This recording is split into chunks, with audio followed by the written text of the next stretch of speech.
सुबह की हल्की रोशनी में रामदास अपने कच्चे घर से निकला।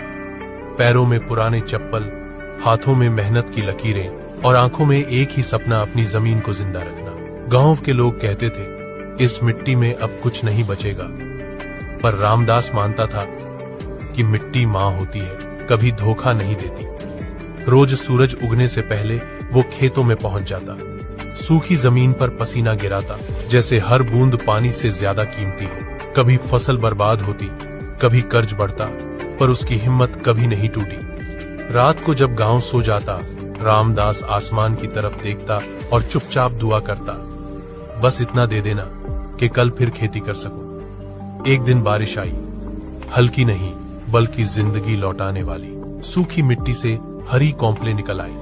रामदास की आंखों में आंसू थे, पर चेहरे पर मुस्कान। उस दिन उसे समझ आया, मेहनत कभी बेकार नहीं जाती, बस वक्त लेती है। सभी लोगों से एक छोटी सी गुजारिश है, अगर आपको ये कहानी अच्छी लगी हो तो प्लीज इस वीडियो को लाइक करें और चैनल को सब्सक्राइब जरूर करें।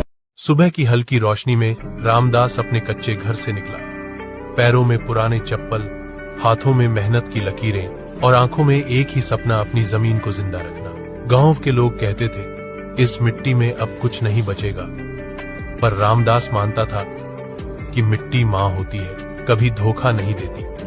रोज सूरज उगने से पहले वो खेतों में पहुंच जाता, सूखी जमीन पर पसीना गिराता, जैसे हर बूंद पानी से ज्यादा कीमती हो। कभी फसल बर्बाद होती, कभी कर्ज बढ़ता, पर उसकी हिम्मत कभी नहीं टूटी। रात को जब गांव सो जाता, रामदास आसमान की तरफ देखता और चुपचाप दुआ करता, बस इतना दे देना कि कल फिर खेती कर सकूं। एक दिन बारिश आई, हल्की नहीं बल्कि जिंदगी लौटाने वाली।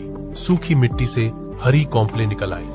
रामदास की आंखों में आंसू थे, पर चेहरे पर मुस्कान। उस दिन उसे समझ आया, मेहनत कभी बेकार नहीं जाती, बस वक्त लेती है। सभी लोगों से एक छोटी सी गुजारिश है, अगर आपको ये कहानी अच्छी लगी हो तो प्लीज इस वीडियो को लाइक करें और चैनल को सब्सक्राइब जरूर करें।